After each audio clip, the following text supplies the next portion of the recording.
Where's all my soul sisters? Let me hear your flow, sisters. Hey, sister, go, sister, soul, sister, flow.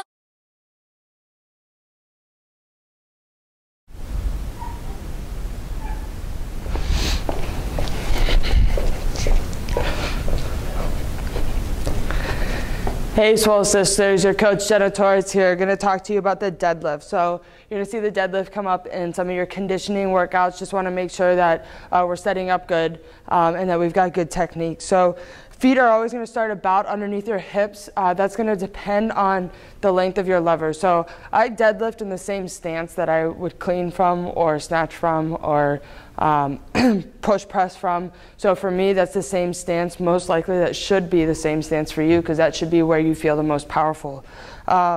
So for me, that's a little bit wider than hip width because I got pretty long legs. Some of you might be right underneath their hips. What we're not going to do is we're not going to be outside the shoulders in like a sumo stance, and we won't be like super narrow. So we just want to make sure that we're in a really solid position, that our knees are able to stay out. They're not caving in this way.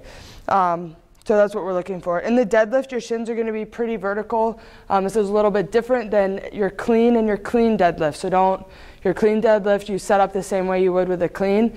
This conventional deadlift, you do not set up that same way. So our shins are going to be vertical here, which is different than how we set up for it in the clean and the clean deadlift.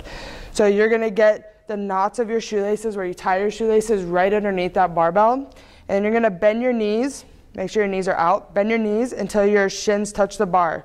From there, we're going to lower our hips and we're going to grab the bar, making sure we're grabbing outside of our knees so we're not so narrow that our knees are caving in. And then we're going to get that hook grip in, so thumbs around the bar, fingers around your thumbs. You got a big chest, and all we're going to do is keep that bar close to our body, and we're going to stand up through our heels and snap our hips when we get above the knee. So we're looking for the snapping of the hips, not pulling with our back. We bring it down the same way. Stand up, snap the hips. Stand up, snap the hips. From the side, what this looks like. Knots of shoelaces right underneath the bar.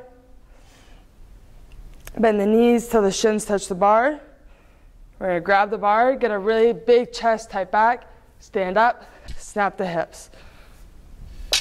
Stand up, snap the hips, keeping the weight back towards the heel. So what we're not looking for is that motion. And we want to make sure that we're not yanking the bar off the ground with our back, that we're getting tight on the bar and standing up with our legs. So awesome, have fun with that. Always make sure you guys have clips on the bar when we're doing anything with a barbell. So just a safety tip. Well, have fun.